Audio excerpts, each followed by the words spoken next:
तो आप सभी का स्वागत है आपके अपने चैनल द बुक रीडर। और आज के दिन हम लोग पढ़ेंगे ड्रैकुला सीरीज की पहली कॉमिक ड्रैकुला का हमला। तो आइए शुरू करते हैं। ये पार्ट 1 वॉइस मोड में है। उफ, ये भूख अंतड़ियाँ ऐंठ रही है, सूख रही है। इनको तरावट चाहिए, जवान खून की तरावट। किसी जवान युवती का रक्त ही मेरा श्रद्धा शांत कर सकता है। लेकिन इस इलाके के इंसानों को मेरी कमज़ोरी का पता चल गया है। उन्होंने सारी जवान लड़कियों को यहाँ से भेज दिया है और इस कमज़ोर हालत में अपने इलाके से बाहर निकलने का खतरा मैं मोल नहीं ला सकता। मैं अपना शिकार यहीं पर ढूंढूंगा। मिलेगा, मुझे मिलेगा, अपना शिकार ज़रूर मिलेगा। और इस वक्त ड्रैकुला को खून चाहिए, एक जवान लड़की का खून। भूखे शिकारी की नज़र अपने शिकार को ढूंढने निकलती है, चाहे वह शिकार 7 पर्दों में ही क्यों न छुपा हो।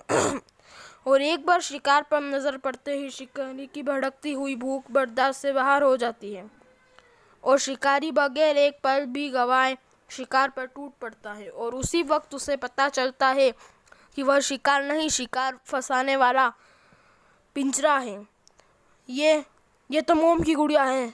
और तब शिकारी खुद ही शिकार बन जाता है। तुम हमारे जाल में फंस गए हो और यहाँ से तुम जिंदा बाहर नहीं जा सकते। डोलन, तो ये सब एक सोची समझी हुई योजना थी, लेकिन तुमने मुझे यहाँ पर बुलाकर मेरी नहीं बल्कि अपनी मौत को बुलाया है। दरवाजे और खिड़कियों पर मुझे भगाने से रोकने के लिए लहसुन की मालाएं टांगी है, मगर मैं यहाँ से भागूंगा नहीं। मुझे तो भूख मिटानी है, खून पीना है। मुझे लड़की का नहीं तो सिर्फ मर्द का, जवान का खून चाहिए। बूढ़े का पतला खून भी चलेगा। हम वैम्पायर उन्मूलन समिति के सदस्य हैं। तुम्हारी कमजोरियों को भी पहचानते हैं और अपनी ताकतों को भी। तुम अब कुछ नहीं पियोगे। आज ही तुम्हारी नापक जिंदगी की आखिरी रात होगी।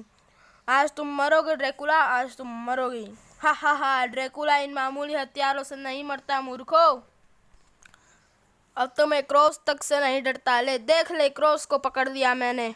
और तुम्हारे जड़े तक नहीं, प्रभु का निशान पर विजय प्राप्त कर ली तुमने। हमको तो सही सूचना मिली थी कि तुम्हारी शक्तियाँ अब उत्पाथन पर की ओर है। सही सुना है तुमने। अब तो मैं उगते और डूबते सूरज की किरणों को भी सह सकता हूँ।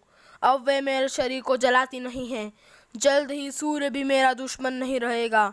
फिर रात हो या दिन, ड्रैकुला बेरुकावट कहीं पर भी आ जा सकेगा। लेकिन अरे, यह सूचना तो अत्यंत गुप्त है। मेरे अलावा और कोई यह बात नहीं जानता। फिर ये तुमको कैसे मिली?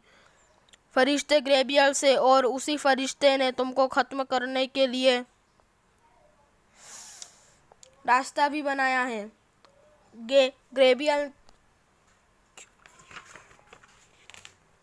संत, हा हा हा। अरे संत तो गुजर जमाने की बात हो गई है। आजकल तो सिर्फ मेरे जैसे पापी पैदा होते हैं। संत नहीं, जब संत नहीं मिलता तो उसकी हड्डियाँ कहाँ से मिलेगी? और पुराने संतों की हड्डियाँ तब तक गलकर पानी बन चुकी होगी, लेकिन वह तो अभी जिंदा है।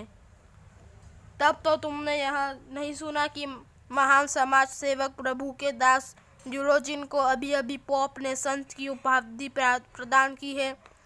लेकिन वह तो अभी जिंदा है और अभी जल्दी मरने भी वाला नहीं है। फिर तो उसकी हड्डियाँ कहाँ से मिलेगी? उन्होंने प्रभु के नाम पर पाप मिटाने के लिए अपना बलिदान देने का संकल्प किया है।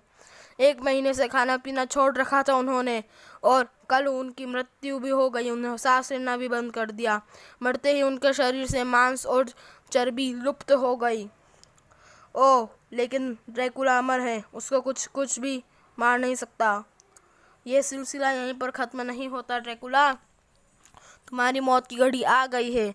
जब पकड़ पाओगे तब ये क्रॉस मेरे सीने में उतारोगे ना। पहले ढूंढ तो लो कि ड्रैकुला है कहाँ। ओह, क्रॉस मेरे हाथों से छूटकर खिड़की से बाहर जा रहा है।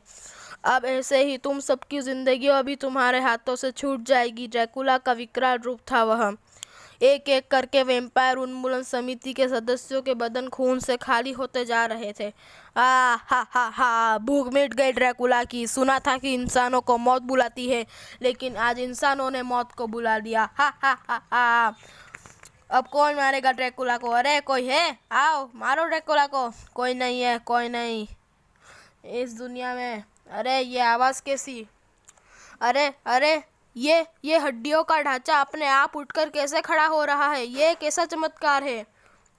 बाहर जाने के रास्तों पर टंगी लहसुन की मालाएं मुझे बाहर नहीं जाने दे रही है, लेकिन भागने की ज़रूरत है क्या? ये तो सिर्फ हड्डियों का ढांचा है, भला ये क्या मेरा बिगाड़ देगा? इसको मैं तोड़ डालूंगा, टुकड़े टुकड़े में बांट दूंगा। ड्रैकुला यहीं पर वह गलती कर गया जो उसके अंत का कारण बन गई। अरे सारी हड्डियां क्रॉस के रूप में जुड़ गई है और ये सब एक साथ अलग अलग दिशाओं से मुझ पर हमला कर रही है। हमला चारों तरफ से हो रहा था और ड्रैकुला चारों तरफ से घिरा हुआ था। ये हड्डियों का ढांचा धुएं में भी बदलने नहीं दे रहा है। मेरी शक्तियाँ आ! और इस तरह से ड्रैकुला का शरीर धूल के ढेर में बदल गया। सुबह होने पर लोगों ने बगैर क्रॉस को हटाए उसे धूल को उठाकर उसी के किले में अहाते में दफन कर दिया। ड्रैकुला का धूल बना शरीर अभी भी वहीं पर दफन है और वह हड्डियों। चैनल को लाइक कीजिए, शेयर कीजिए, सब्सक्राइब कीजिए। धन्यवाद।